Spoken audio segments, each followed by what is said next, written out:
Twin Tower, and more. Buy 2 tickets, get 1 free at HersheyPark.com. All right, don't let conversations get lost in translation. June is Effective Communication Month.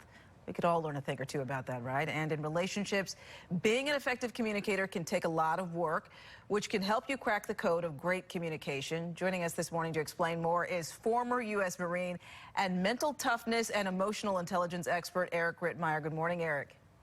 Good morning. Thank you for having me back. It's been too long. I miss you guys. Of course, of course. So, Eric, how can someone become an effective communicator? That's actually a tough question, I think. How much time do we have? I thought we had a few minutes here. I think where it all starts, Riel, the very core of it is being a better listener. Unfortunately, the bulk of us, we listen with the intent to reply, not with the intent to understand. So if we can just listen to where the other person's coming from, a lot of times we're going to hear things they might not even really mean to be saying. So it all starts as being a better listener. That's at the core of it. Absolutely, and I'm sure that someone has to practice that. That's a skill you don't just get. But how does someone practice opening up and sharing with others?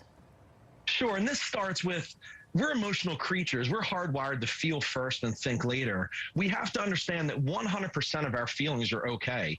Every single feeling we have is all right. It's how we respond to that feeling that's so important. So start off understanding that it's okay to feel however you're feeling. Just learn healthy ways to articulate what you're feeling so you don't upset somebody else or ruin relationships. That's the tricky part.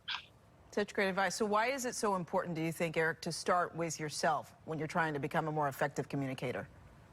We get in these, I call them emotional tornadoes, where we don't know, we're just so high on emotion that we can't think logically. And we might be feeling things that aren't real. We might just be feeling things because we're just so pumped up on it. So it starts internally to really get to the core of what's causing the issue, understand why we're feeling that way. Then before we approach that other person, process information logically so we don't say and do things that's going to fluster someone. And we have a graphic up on the screen. One of the things it says is you need to swap you for I. So what does that mean, and why is it important to do that?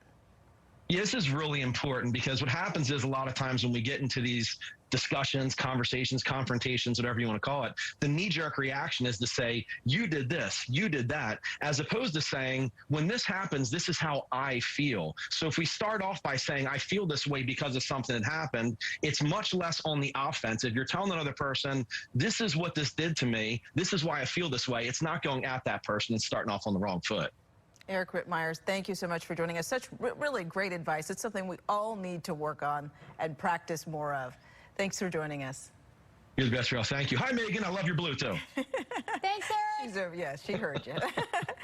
Let's get down to meteorologist Justin Chambers with the forecast. Nothing for me, Eric? Nobody puts baby in the corner. Sorry, Justin.